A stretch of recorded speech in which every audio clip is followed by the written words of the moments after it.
لا لا، وقف التصوير. لا. استاذه لو سمحت، احنا هنا البرنامج ممكن تشاركي معانا فيه لا، وقف التصوير. دقيقه واحده من وقتك. لا لا، وقف التصوير. لا. هقول لك على حاجه. طب اقول لك على حاجه، ممكن تعرفي ايه هو البرنامج بس وبعدين تتكلمي زي ما انت عايزه؟ هو بيقدم ايه؟ هو بيقدم برنامج ديني ما شاء الله. يعني انا شفتك انسانه ما شاء الله عليكي، انسانه محترمه، يعني مثال مشرف لاي واحده متدينه ما شاء الله. فكنت حابب ان انا اخد دقيقه من وقتك تشاركي معانا فيه. تمام، بس لو ما عجبنيش هوقف التصوير في اي لحظه. لو ما عجبكيش هتوقف التصوير؟ تمام. لا ان شاء الله، انا بقول لك انا متاكد ان هو هيعجبك ان شاء الله. تمام. هو عباره عن اسئله دينيه. تمام ماشي. تمام. السؤال الاول بيقول: طائر تكلم في القرآن بصورة باسم حشرة، تمام؟ من هو الطائر؟ ومع من تكلم؟ وما اسم الصورة؟ الطائر الهدهد. تمام. ذكر في سورة النمل. تمام. وكان بيتكلم مع سيدنا سليمان. طب ممكن تذكر لنا الآية؟ بسم الله الرحمن الرحيم. وتفقد الطير فقال ما لي لا أرى الهدهد أم كان من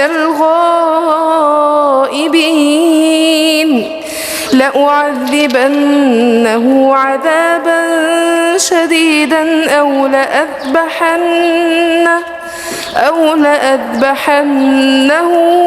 أو ليأتيني بسلطان مبين.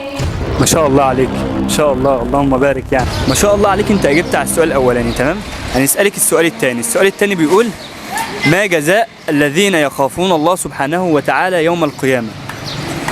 ولمن خاف مقام ربه جنتان فبأي آلاء ربكما تكذبان؟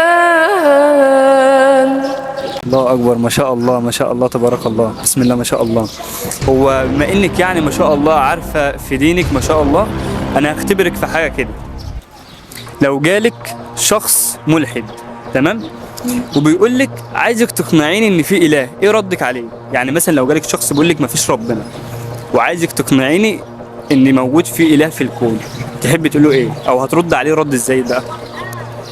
أفلا ينظرون إلى الإبل كيف خلقت وإلى السماء كيف رفعت وإلى الجبال كيف نصبت وإلى الأرض كيف سطحت فذكر إنما أنت مذكر لست عليهم بمسيطر إلا من تولى وكفر فيعذبه الله العذاب الأكبر إن إلينا إيابهم ثم إن علينا حسابهم.